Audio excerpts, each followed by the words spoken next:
I think if I'm Arizona State, I'm jumping. I gotta go. I gotta go. If I'm Arizona, you're gonna be Pac-12 forever. I just always see them as Pac-12 forever until that's just my mind. No matter where they go.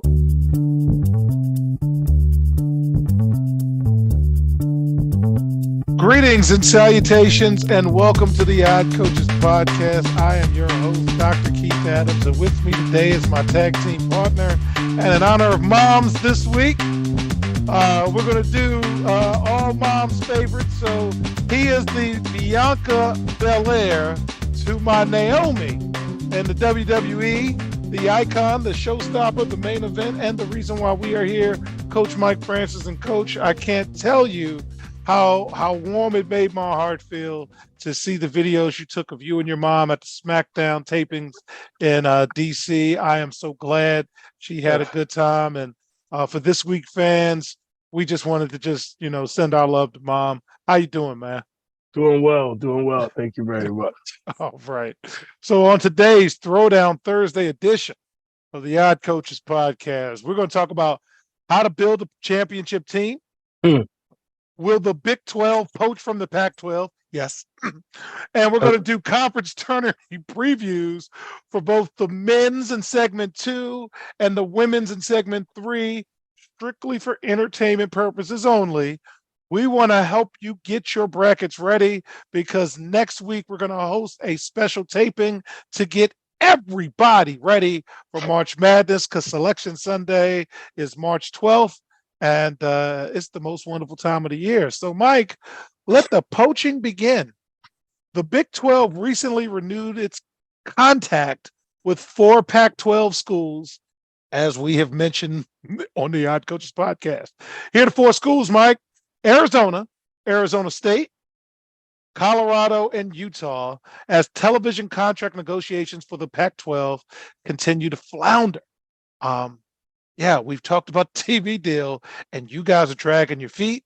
And Big Colorado has got Dion, and Arizona's got some coaches, and Utah is Utah. And okay, keep dragging your feet. After previously speaking, as realignment kicked into gear, sources say all 4 schools have recently had contact with the Big 12.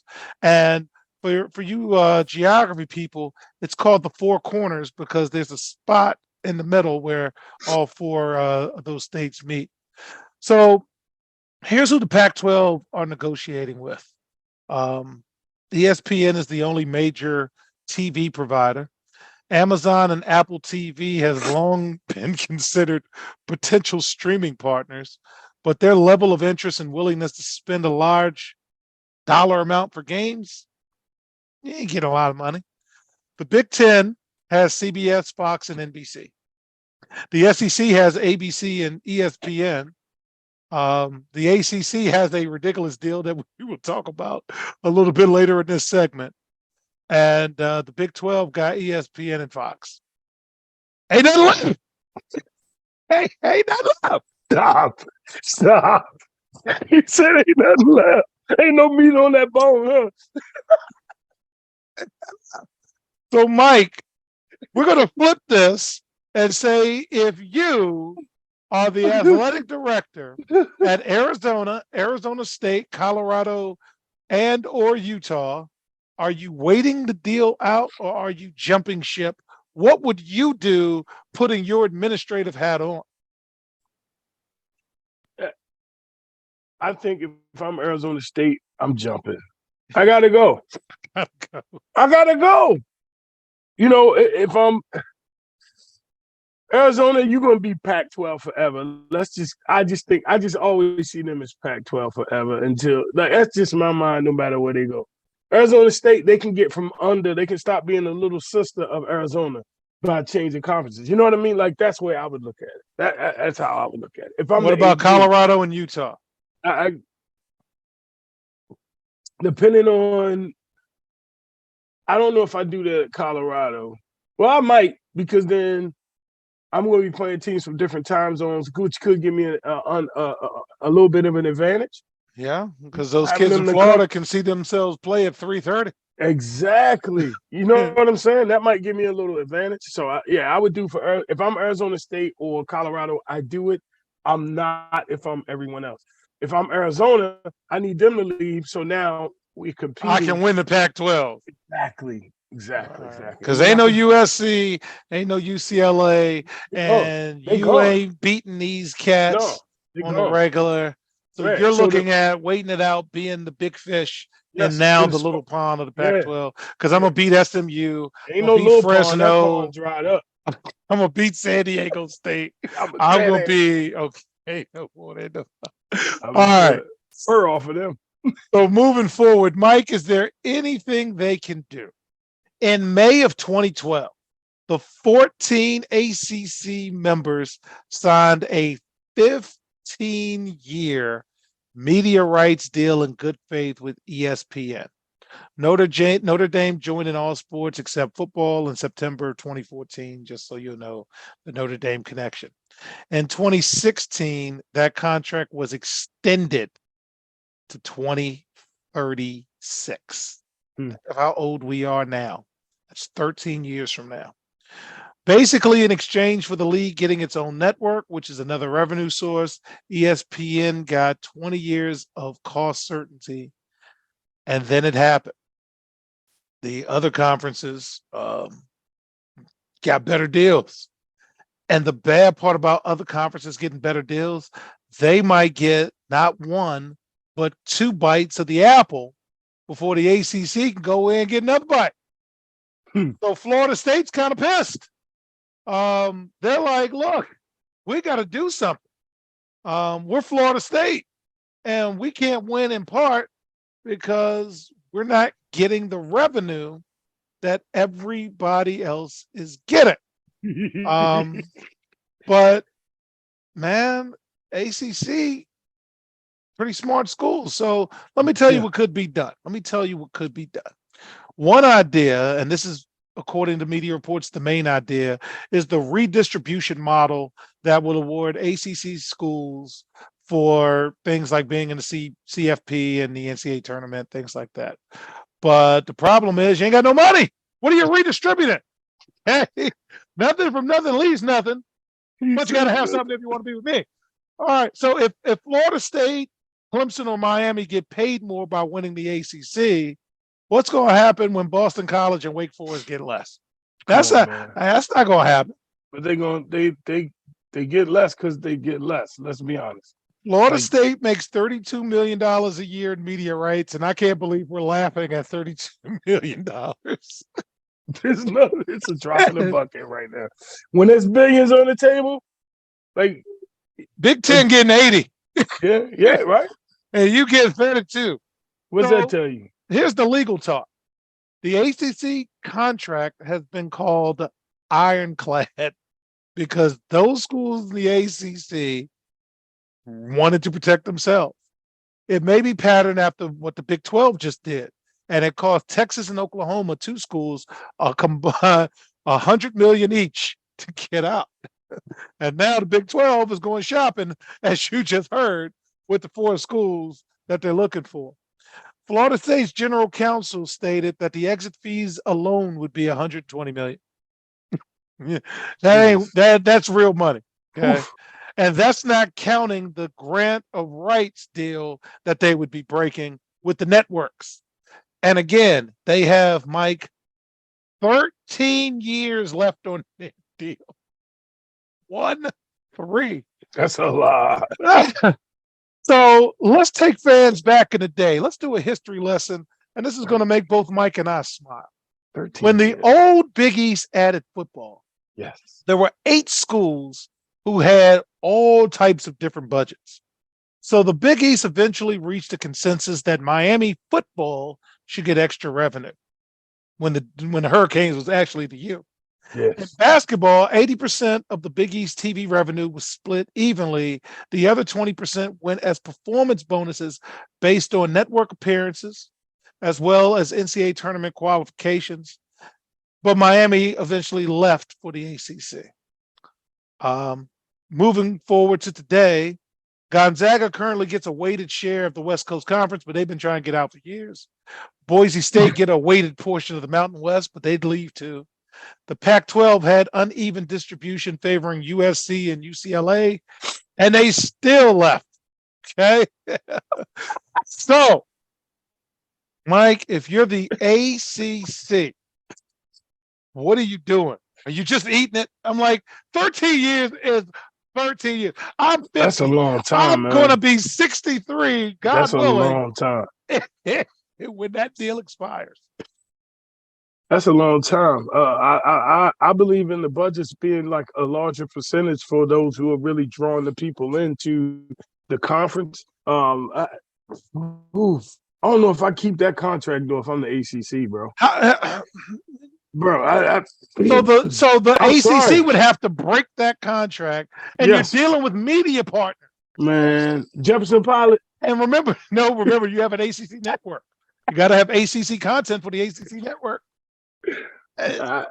I got 13 years is a long time. I don't know why they even signed something that long. That's too long. Security. Remember the old way of doing it. Dr. J signed a 6-year. All the players have left. All the players have left. The only school, like football-wise, is Clemson, right? Correct. That's been relevant.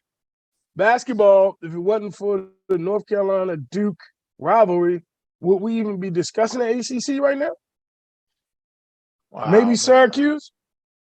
So, fans, really quick, ACC currently has Boston College, Clemson, Duke, Florida State, Georgia Tech, Louisville, who's like 4 and something this year, Miami, UNC Chapel Hill, North Carolina State, Notre Dame in all sports except football, Pitt, Syracuse, UVA, Virginia Tech, and Wake Forest.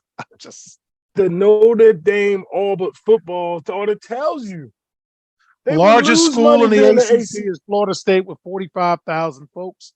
Right. Everybody else, the second largest is North Carolina State with 36,000. You take our two schools, we probably got more than Wake Forest. You combine our two schools. Our two middle schools probably got more than Wake Forest got. Wake Forest got 87. Okay. Almost 8,800. Okay. 8,800. All right. Virginia Tech got 36,000. How Virginia Tech got 36,000? Whatever. Yeah, Blacksburg. All right. Fans, that's going to be a mess, but we're going to close this going back to the Pac-12. Arizona State, Colorado will likely wait, according to sources, until the Pac-12 deal is announced before deciding whether to do anything. Then it will be up to ESPN and Fox to decide whether or not they want to, pay these schools as much as they're paying the other one. Pac-12 media rights they got nothing. They got nowhere to go, and nobody's going to pay to watch SMU. Nobody's going to pay to watch them. I'm not. And don't forget, SMU. Oregon's benefactor Phil Knight would pay for them to get to the Big Ten. They would be. Nike's got a couple of dollars, and if Oregon goes, I got to think Washington would go too, and that's just going to leave Arizona State, and I'm not Arizona State, Washington State, and no one cares about that. So, with that, fans, we'll be back to get out of the legalese and talk about the conference tournaments as we get ready for March Madness. I'm excited. Let's see how well we'll do this year. We'll be right back on the Odd Coaches Podcast. The reviews are in for Dr. Keith Adams' book, Finding the Balance, My Personal Journey to Academic and Athletic Success. College professor and student-athlete academic expert Dr. Lisa Rubin said, "There is nothing out there like this book, so I do hope people will pay attention and give it a read." Former George Mason standout Fowler and Campbell said, "Consider this book an opportunity to work directly with Dr. Adams, just like I did. I assure you that there will be something you can take away that will be useful to you throughout your personal journey."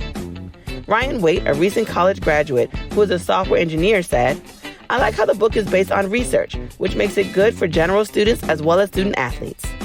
The book serves as both a memoir to Dr. Adams' 30-year academic and athletic career, as well as an instructional guide to assist student athletes, parents, coaches, teachers, and administrators navigate through the challenges of finding a better balance between academic and athletic success. The book includes over 15 personal stories and anecdotes from Dr. Adams, along with numerous former players and colleagues from a variety of sports and endeavors.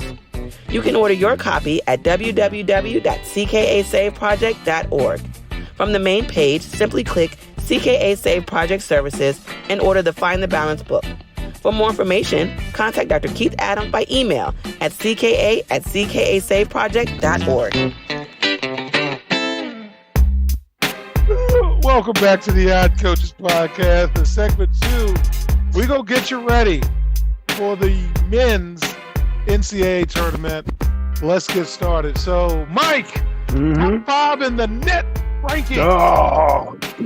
The Houston Cougars, who more likely than not, fans, will be the number 1 overall seed in the tournament because they have a very high net ranking of 1. They're number 1. Alabama's number 2. Don't put any money on Alabama. Don't do it. Stay away. Okay? Leave it alone. We'll get there shortly. You stole my thunder. Don't do it. 3 is Tennessee. Let's get 2. 4 is UCLA. No Pac-12 bias with that because they're coaches from the East Coast and they're playing East Coast basketball on the West Coast. And number 5 is Purdue, possibly the worst guards in the country.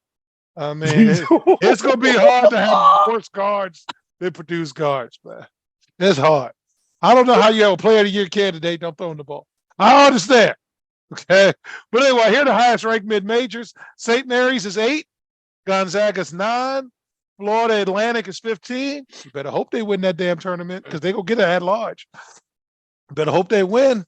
San Diego State in the Mountain West. Mountain West going to get multiple bids. And Utah State. Ryan Odom is at Utah State. That was a good move for him. He got more money and less stress. And they're about to be in the tournament. Teams to watch this week for their conference tournament. They're the hottest teams out there. Vermont, Houston, Hofstra, Iona, Toledo, Bradley. Merrimack's got robbed, and I'll tell you why I'm mad for them shortly. UCLA, Grambling. Come on, Grambling. Get in that tournament. And Oral Roberts. So let's talk about the tournament. Some of them are going on right now. So these are all predictions strictly for entertainment purposes only. So the AAC, you need Houston to win, okay? But Memphis might sneak out a win, but you need Houston to win. ACC is a cluster this year, Mike. I can't lie to you. It doesn't matter. So I'm going to root for Miami because I like Coach L and his staff. But Duke could win, UVA could win, Pitt could win. Okay, they could, but it's a cluster. Okay, America East. I'm rooting for Vermont because Vermont's not getting an at-large, and they can't seem to close out in their conference tournament. But if they don't win, it'll be UMass Lowell, and that's a one bid, one game type league. So if you see them in the bracket, just go ahead and pick the other team. The Atlantic 10 tournament, they're all over the place. So selfishly, I am rooting for George Mason and George Washington, but they're not going to win. And it's probably going to be VCU or Dayton. But I'm rooting for Mason and GW. Shout out to Fowler and shout out to Brendan Strawn. A-Sun, it's going to be Kennesaw State or Liberty. And I can't see either one of them getting an upset next week. So skip on. Big East tournament. Now, Mike, in our first episode, which I went back to, the first words I said in a segment was Shaka Smart is smarter than everybody because he got out of Texas before they got him out, went to Marquette. He knew what was happening. Look at him. He saw the writing on the wall. I'm rooting for Shaka Smart to win that thing, but I also like UConn because UConn always got a local flavor and always got some local talent. Jordan Hawkins went to Gaithersburg High School, so I hope he does well. So it's going to be the Marquette of UConn. Those are my predictions. Big Sky. It's going to be Eastern Washington or Montana State. Eastern Washington's won like 12, 13, 14, 15 in a row. So usually when that happens, Mike, what happens? You're done. You're done. You're done. You start winning at the right time. Okay? And here's your ticket home. And the Big South, I'm just going to predict UNC Asheville. And again, fans, I'm not expecting UNC Asheville to win any games in the tournament if they make it. Now, the Big Ten. Now, Purdue should win. But last I checked, you had to play those guards. Okay. So I'm really looking at Maryland or Illinois to win the tournament because Purdue should win. But man, them guards make fans. For you guys that don't know, Mike and I legitimately are friends. And whenever Purdue plays in the group chat, I'm complaining about the guards running past the big.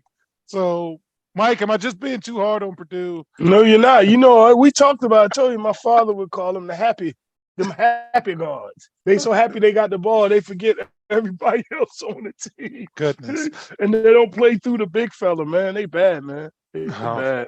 All right, Big 12 tournament. Kansas or Kansas State will win that.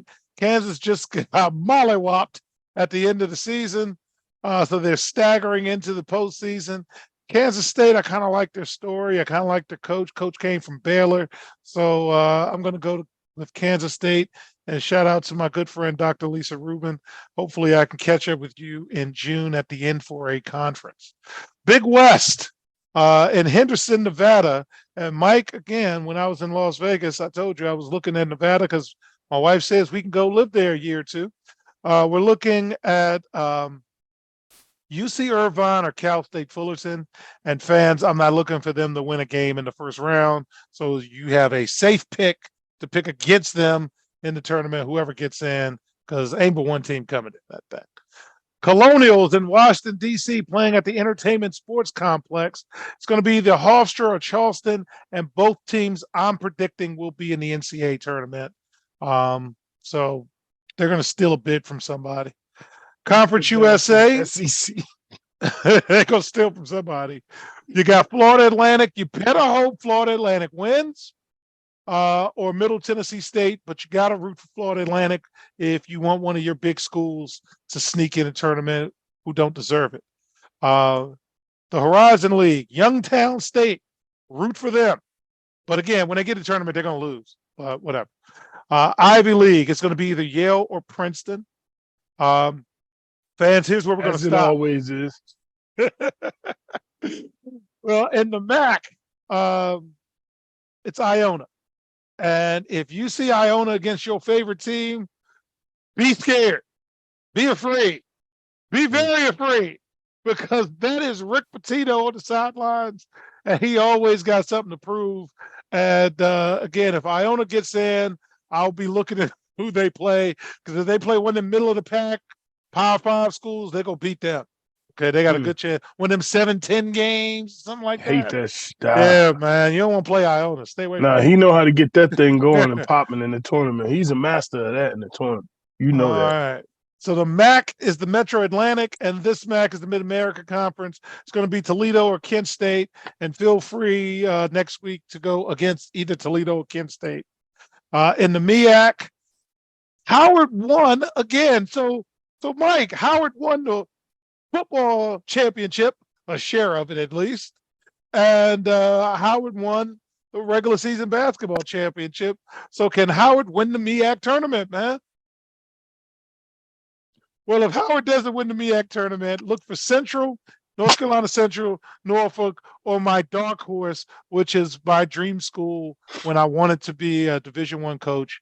Wasn't the big schools. I always wanted to teach at UMES. I always wanted to coach at University of Maryland Eastern Shore, because I always thought that was a sleeping giant, and I thought I always could get players there. But it's going to stay sleeping because everybody over there wants to give it sleeping medicine. They don't want it to be. All right. Missouri Valley Conference, we got Bradley. I would watch out for Bradley. Okay. I didn't say they were going to win, but they're going to scare somebody. Mountain West, San Diego State or Utah State. Both of them, I think, will be in the tournament regardless. Northeast Conference. So FDU gets the title because of this rule. Merrimack is the number 1 seed in Northeast Conference, and they're in the midst of a 4-year reclassification from Division II to Division I. So side notes, student athletes, see, they do play basketball in Division II, and they can play really well because this team has already moved up from Division II to Division I, and they're the best team in their conference. So it's about the players. Okay, if you get good players, you can beat anybody. But they're ineligible for the NCAA tournament. So the Northeast Conference allowed them to play in the conference tournament. So when they win the championship game, that's it for them. They can't even go. So that's a dumb rule, and darn for them. Anyway, in the Ohio Valley, we got Tennessee Tech. They won't be beating anybody. So that's our prediction of who's going to win. And yeah, Pac-12 is going to be UCLA or Arizona. I liked Arizona early in the year, Mike, but I don't think they got what it takes to win a title. I think UCLA has what it takes to win a title. Any thoughts about UCLA or Arizona? Man, please. Out of the first 5 that you mentioned earlier, I would bet, I'd be willing to bet money that not even no more than 2 of them make the Final Four. Yeah. And that's a safe bet. And I would bet against everyone. And UCLA is not one, definitely. I don't think, maybe I'm not even that sold on Tennessee or Purdue or Alabama right now. No, not Alabama at all. No. Run for us. But I would like to watch the SEC tournament. That's going to be a good one. Yeah. So for the Patriot League, it's going to be Colgate or American. And we're rooting for American because we got friends there. Hey, Eddie, how you doing? We got to get you on a Find the Balance Friday. But if Colgate gets in, folks, pause on them depending on the matchup. Okay. So again, just a little nugget. We watch basketball all year. You watch basketball in March. Okay. So the SEC. So Alabama should win, but man, they got a lot going on, and Texas A&M is boring. So I think Texas A&M is going to win the SEC tournament. On the Southern, you've got Furman, Samford, or UNC Greensboro, and it doesn't matter. They're going to be one to enjoy. Take your little note tag and enjoy the food. Okay. South one, Northwestern State or Texas A&M Corpus Christi. Well, I think Texas A&M Corpus Christi will win, and if they get in the tournament, they're going to be a problem for somebody. Didn't say they were going to win, but don't be surprised if they do something. In the Summit, Oral Roberts will hopefully win the conference tournament, and if they get in, they're going to call somebody some pause. The Sun Belt, Southern Miss, one of my favorite stories of the year because they've got no freshmen, no children allowed, and JMU. And shout out to Xavier Joyner. So I think it's going to be either Southern Miss or JMU. So one bid league. And if Southern Miss gets in it because they're so damn old, they might win a game. They're old, man. Remember, we did a case study on them. And everybody, I don't know who's got an older team. The Memphis Grizzlies or Southern Miss might be older than Memphis. Southern Miss might be older than Memphis. All right, the SWAC is going to be Grambling or Alcorn State. And then the WAC, Utah Valley or Sam Houston, I don't care. They're not going to win nothing. And then the West Coast, sir, Gonzaga or St. Mary's, because both of them are in the tournament. So before we transition to the women's tournament in our final segment, is there any team you want our fans to take a look at this week? Not on one. Outside of them top ones I told you about, none of the Blue Bloods are in that top group that you talk about. So, and one of the Blue Bloods are going to win it. It's just that's. So if you want to look at a tournament, fans, check out the ACC tournament and watch Duke because Duke is healthy now. Duke's got everybody back, and I think they might, use the tournament like you're supposed to use the tournament to get on that run. And don't count out Shaka. No. We want Shaka to go far. Yep. So when we get back, fans, we will go through the women's tournament. And again, this is designed to help your brackets, to help you think about it. And we'll be right back on the iCoaches podcast. There is an old business adage that says, what gets measured and monitored gets done. It is also fact that deadlines spur action. That is what the CKA Save Project's academic monitoring service can do for student athletes. Measure and monitor their academic progress to improve their grades.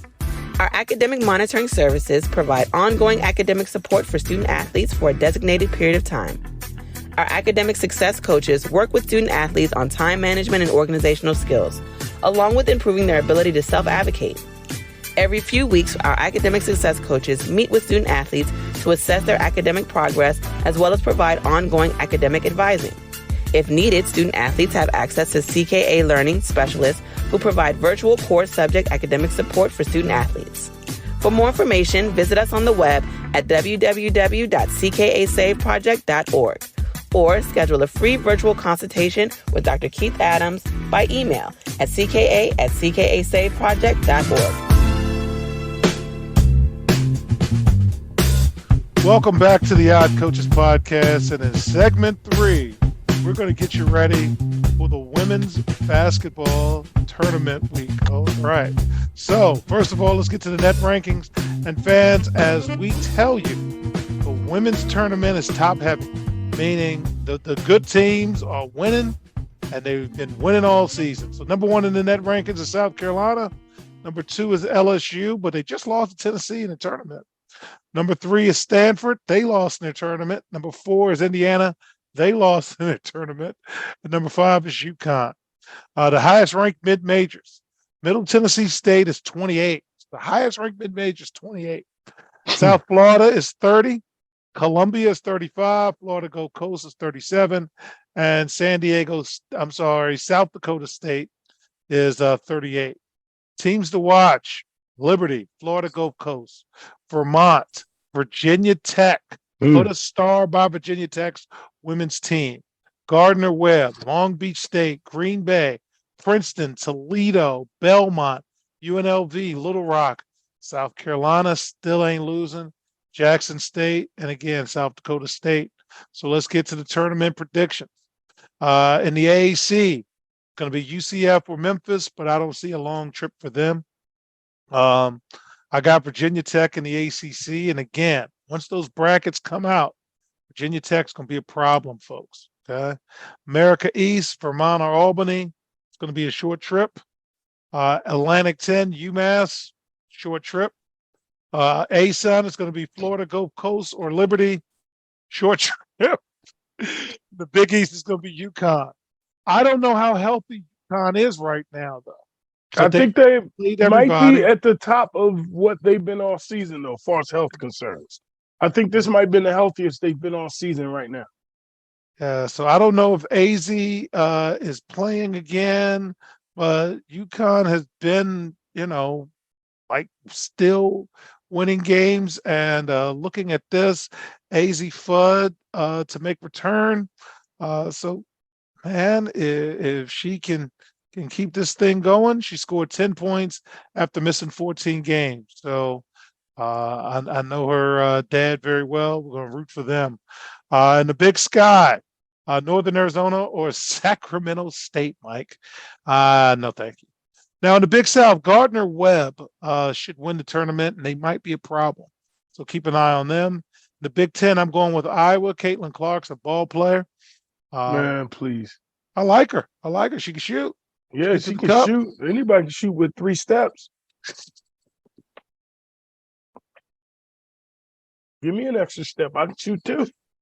All right. Name one pro and one person playing basketball couldn't shoot better with a 3rd step. I like her, man. I think Iowa's got a shot to get to the second weekend. I didn't say win the national championship. I said get to the second weekend. Big 12, Texas or Oklahoma. Big West, Long Beach State or UC Irvine. The Colonial, Drexel or Towson. I'm hoping Towson wins, but there's no guarantee there. Middle Tennessee State for the Conference USA.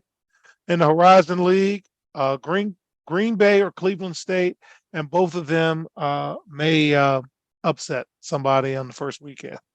Ivy League, Princeton or Columbia. Whoever gets in, be very patient. Be careful. In the MAC, Iona, Niagara, or Quinnipiac. No, thank you. In the Mid-American Conference, Toledo, Bowling Green. Thank you. In the MEAC, I'm rooting for Norfolk State because I know you don't like Morgan State. So I got a lot of family that why wouldn't I like Morgan State? Because they mess with your money. Yeah, well, yeah, a little bit. I like them when what's the name is that? I just don't like their financial aid office, how they handle they don't handle their business well, but that ain't the only HBCU that got that problem. Yes. So Missouri Valley, Illinois State, Belmont, or Northern Iowa. Out of those schools, if you're playing Belmont, be ready. Mountain West is UNLV, and they can play. UNLV, keep an eye on their women's team. FDU should win the Northeast Conference. In the Ohio Valley, Tennessee Tech has already punched their ticket. In the Pac-12, it'll be UCLA, and that'll be a short trip for them. I think they're going to get upset. Patriot League, Boston U or Holy Cross. Boston U had a pretty good season. In the SEC, it's South Carolina, first, second, and third. They're on a mission. And I think if Dawn gets this one, it takes her to that next level tier of coaches in terms of historical, not current, but historical. Because if she can get that third one, that puts her in a different level. And she's already one of the best coaches in the country, male or female, whatever. But to get that third national championship, now that's next level for me. Southern Conference, Wofford or Chattanooga, it don't matter. Southland Conference, Southeast Louisiana or Texas A&M Corpus Christi. In the Summer Conference, South Dakota State, don't play them. They play a great schedule every year. They're not afraid of anybody, and they may hurt your feelings. Okay. Sun Belt is JMU or Texas State. SWAC is Jackson State. It's not just football. In the WAC, it's Gonzaga, and in the West Coast, it's Stephen F. Austin.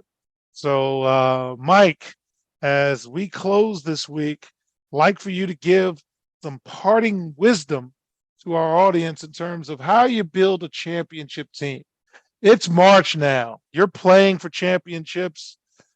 Any quick thoughts that you would say in terms of how to build a championship team? You got to start from the top. You got to start at the point guard position. You have to. If you start at the point guard position, then surround everything else around that. I think that once you start building it, and then you put into place your structures that best fit your personality as a coach, I think many times coaches don't play to their personality, or they don't coach to their personality because they're worried about being fired, or they don't recruit the proper players to fit. And then there's too many things that eliminates players. You know what I mean? Like they're trying to do 6 or 7 things. And because a kid can only do 3 of them, they don't recruit them. Well, I'm going to run a system that's going to make it so easy that more people can do just that 3 or 4 things. And we're going to do those really, really well. All right. So when I recruit, it's not necessarily, it is about measurables, but it's also how they fit with us. And it's not about rankings. It's kids that never been ranked and nobody even knew about that turn out to be great players, as we know. Like there was a guy in North Carolina who somebody dropped out of a tournament, and Steve, Mr. Kachowski said, "Hey, there's this kid in North Carolina named Michael Jordan. Like, you know, like you just got to find what fits." And I think building that, you have to have the staff in place and the support system. Your athletic director has to be a part of that, but play to your personality. Mine is toughness. Mine is in your face. Mine is also flexibility. Like you have to be, flexible. Well, for me, my friend, there's 4 things this time of year that I'm looking at, whether I was coaching or just being a commentator right now. 1, going into the postseason distraction free. Right now, you're in the postseason and we're at interim. So we're not worried about grades right now. We kind of put that to bed. Teams right now who are going into the tournament without distractions. It's the first reason why I'm not picking Alabama. That's just too much going on. Woo. I can't deal with that. Woo. 2, on the court, can you play multiple defenses? Because oftentimes you've got to rely on your third assistant because everybody's assigned potential teams to say, hey, here's the game plan, and they run this offense and have you practice playing multiple defenses because now it's about matchups. Okay. So I'm looking for teams that can play man, that can play zone, that can do some things out of timeouts. 3 is offensive flexibility, because just like teams got to play multiple defenses, you've got to have multiple offenses. And one of the problems that Kentucky has every year is that their primary offense is dribble drive. So if you're up, you're still looking to attack the basket, and they don't really do continuity offenses very well. They're still looking to attack. They're still looking to attack. I don't see them being able to do continuity. That's why they can't hold the lead. But I don't think it's the offense. I think it's just that they recruited the wrong guards. Like, those guys are horrible. Like, yes. I told you that last year. It's the same guys. They're not point guards. Like, so I'm looking for offensive flexibility. Can you do multiple things offensively? And then can secondary become primary? When they take away your best player, do you have somebody on your team that when the opportunity arises, they could step up and be a primary guy after being in the secondary role? So I'm always looking for that 1 or 2 guys that you're like, man, he's on the cusp. He's on the cusp. And that's why they call them breakout moments, because it is when a secondary guy becomes primary, and it's that air quote coming out party. Because you've seen them play, but the rest of the country hasn't. And then you start looking at your assistant saying, he's on the scout report. So, Mike, any final thoughts? Go ahead, buddy. The kid had 5 threes the other night. On Thursday night, he had 5 threes. Like, he ain't started a game yet. He had 5 threes. And that's because the other kid who was our shooter was sick and didn't even play. You see what I'm saying? So then he came back and he had 2 more yesterday. Like, so now we made 0 threes on Thursday. He had 5 threes Tuesdays. We made none on Thursday. The kid was sick, and then we came back and we had about 8 yesterday. So it's good. And that's and neither one of them started. Our best shooters don't start. You know what I'm saying? So it is those role players that we talk about. So fans, enjoy yourself. Pick however you want to pick. Check out the OCP Tournament Challenge on your social media when it happens. Strictly for entertainment purposes only. Next week, we'll host a special taping of the OCP to get everybody ready for the NCAA tournament. So on behalf of my tag team partner, Coach Mike Francis, I'm Dr. Keith Adams saying thank you for listening and or watching the Odd Coaches podcast. And we will see you on the sidelines. Till next time, take care. The Odd Coaches podcast is sponsored by the CKA Save Project. The CKA Save Project is an industry leader in providing student-athlete academic and athletic support. From assessing student-athletes' academic and athletic skills, to measuring and monitoring student-athlete academic progress, to improving student-athlete time management and organizational skills, the CKA Save Project provides wraparound services for student-athletes from middle school through college. For more information, visit us on the web at www.ckasaveproject.org or schedule a free consultation with Dr. Keith Adams by emailing cka@ckasaveproject.org. We hope you enjoyed today's show. The Odd Coaches podcast drops new episodes every Tuesday through Friday on most weeks. Make sure you subscribe to the Odd Coaches podcast on Apple Music, iHeartRadio, Podbean, Spotify, and YouTube. Follow the Odd Coaches podcast on Twitter and Instagram at Odd Coaches. Follow Dr. Adams on Twitter and Instagram at CKA Save Project. In addition, follow Coach Mike Francis on Twitter and Instagram at Coach Franchise, spelled Coach FRANCHIZE. For more information about the CKA Save Project, please visit them on the web at www.ckasaveproject.org. See you next time on the Odd Coaches podcast.